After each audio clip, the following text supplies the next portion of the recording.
I just got this. So I picked this up at the Family Center, which is your farm and garden and lawn.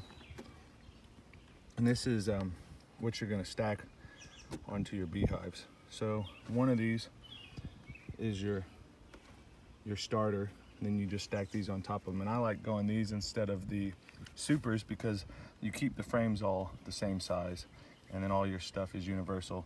And if you want to make splits for nukes for other hives, you have all the same size, so you just stack these up.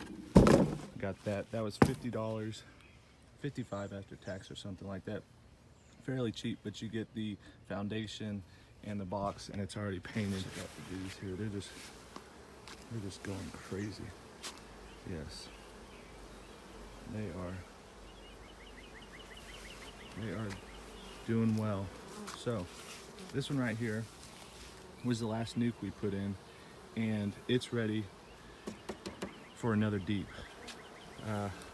So we got 1 deep, 2, 3. So you can say 1 story, 2 story, 3 story to keep it simple. So there's 2 story, 2 story, 3 story, and 1, and about to be 2. And basically they're gonna fill those with brood and honey and pollen and nectar and all that. And in this one, here in the Midwest, in the South, you can get by with 1 of these for your brood, which is brood is breeding your young. But here in the Midwest and the Northern, you probably want 2 for your brood and 1 for your honey storage, which we're gonna take this probably around September or something like that. So we have a queen extractor in there, and I don't know if I have it on here, but these guys got this locked down pretty good. And these are your Russians. Oh my, they are just all over the place. They're doing great. You want to, when you open this up, you see how many bees there are, and they're just, I mean, we're just having a blast back here. And they're, you know, it's all good. So I'm gonna try to put this on, get some of this mint. And again, a lot of bugs really don't like mint. So I thought this would be a perfect place. But once the mint blooms, squashing of our friends there. See how easy that was? So they're gonna fill this up now with brood and honey, and we'll leave this for the winter. And then maybe in a month, we'll stack another one on, see how they're doing. Maybe not this year, but for sure next spring, we'll get another one, and that will be full of honey, just like this one right here. So we'll take this one, and that'll be enough honey for the house, for the winter. But if you have, you know, you could sell it, but as much honey as I eat, I'm gonna keep it. But you can see they're just everywhere, and they're out collecting. And these are mostly all foragers right here flying around collecting honey. So the Italians are your commercial bees in the United States. Most commercial bee keepers use Italians. They're productive. They can take the colder climates, and you can kind of see their characteristics. They have a black or a dark brown stripes, a little thick with yellow to orange abdomens. And moving on over here, these are your Russians, and Russians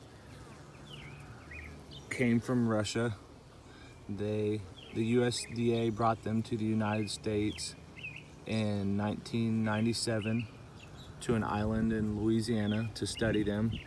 And then in 1999, they released them into some field studies.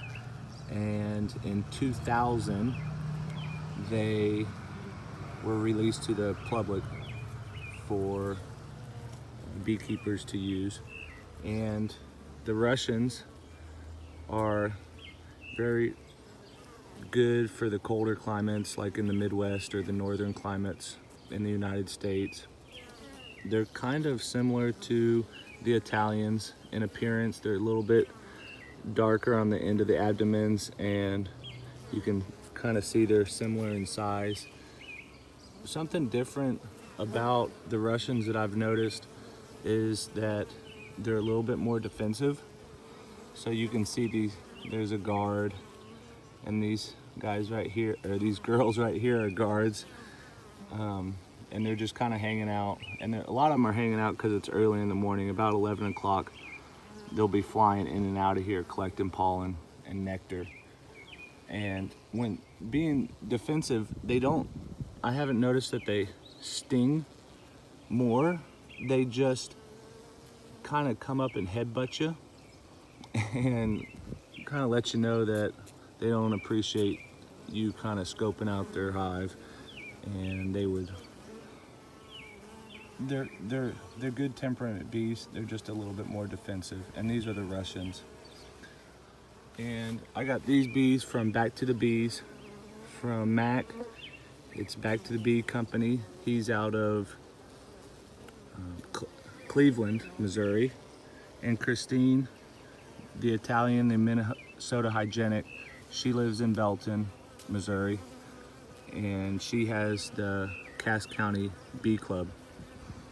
Over here, these are your Carniolan, and they're from the same area that Arnold Schwarzenegger is from, the Terminator, Austria, Southeast Europe.